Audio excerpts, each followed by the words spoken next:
Hi, welcome to Sunday School with Miss Wesley. So glad you took the opportunity to further your knowledge in the Bible. Whether you are doing it for your own personal knowledge, or if you're a Sunday school teacher looking for a good lesson. Either way, so glad you could join us. Well, join me. I mean, there's only my 3 dogs here, so. Anywho, let's do this. So, we are in the middle of our Sunday school lesson plan, which is a 10-week lesson plan. We are doing called Calling Dr. God, Calling Dr. Jesus. So yeah, it's a physician themed lesson. So, we are on lesson 8, and so let's get started.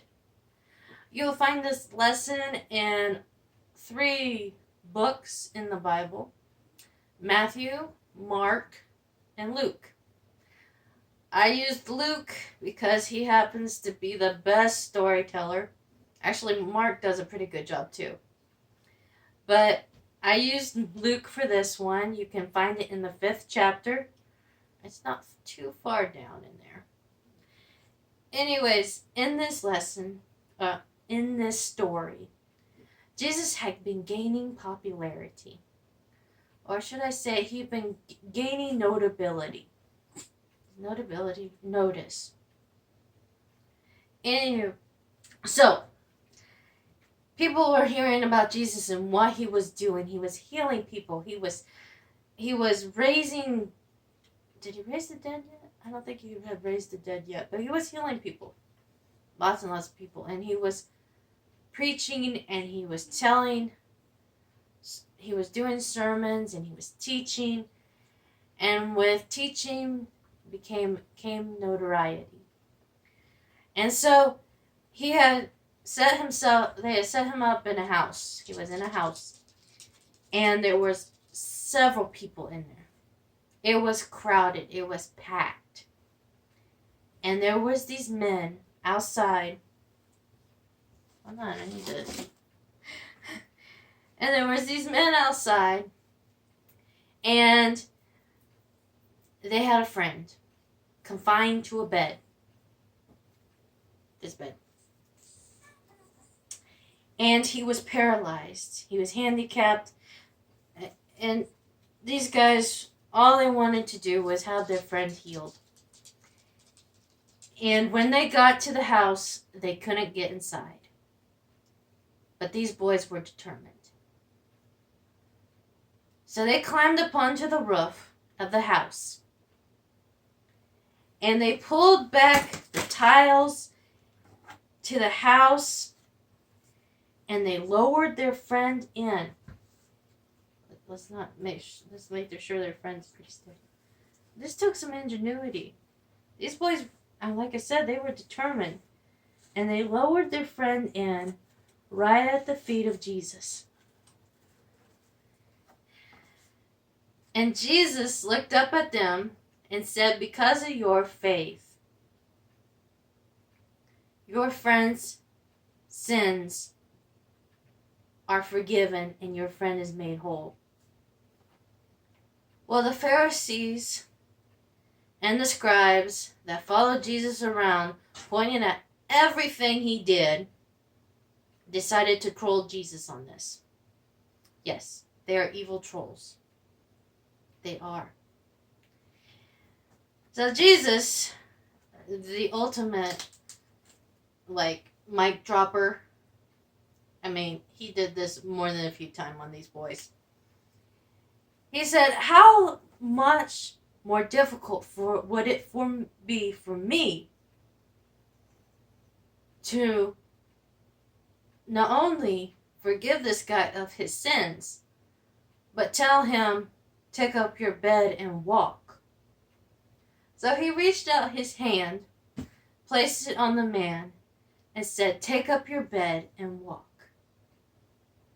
And immediately, the man sprung up and he was healed, and he took up his bed and he walked, praising God. Mic drop. This lesson is not only about how you can be healed, but how we can help our friends and our loved ones by taking them to the great physician. We have bunches of friends in our lives, and they are searching for something, looking for healing. And even that neighbor down the street, they're looking for healing on the inside. They're looking for salvation. And they're looking for peace. They're looking for continuous love and someone to be there for them every time something happens. And you happen to know where they can find it. The question is, how determined are you to see them in the church house? Do you ask them? Do you take the time not just to ask them? Do you live it in front of them? Do you live what you have in front of them? These friends went out of their way to get their friend, to bring him to Jesus. They carried him. Who knows how far they carried him? Then they took him up a roof, and then they dropped him down in front of Jesus. These guys were determined to see their friend saved. How determined are we to see our loved ones saved? That neighbor down the street? That friend you talk to all the time? How determined are you? I don't mean that you should hound them, like go after them and constantly saying, you need to go to church. Your life would be so much better if you went to church. We don't need to be all holier than thou with people. In fact, that's the opposite of how we should be with people. We should treat them with love and kindness.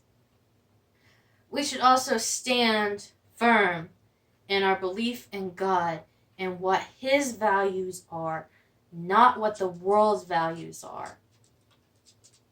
Because when that friend, even if they do not like what you have to say, when that person has something happen, they're going to run to you. And how you react, how you live your life, what you do determines how people see you. And the more they see God, the more they're going to want that healing. The more they're going to want to see the great healer. Because you are a reflection of the great healer.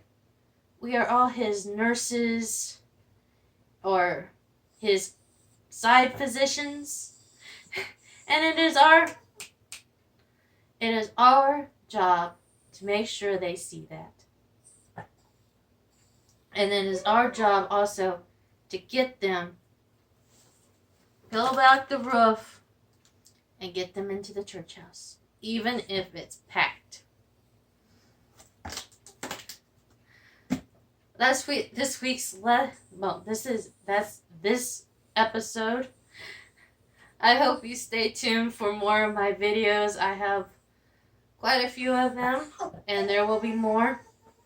You can find them on my YouTube page. Just click my picture wherever it might be, and you can get more. And as you hear, my dog's upset. So, I will see you in next lesson. I love you guys. God loves you, and there's nothing you can do about it. So remember, no matter where you are in life, you are loved. Goodbye.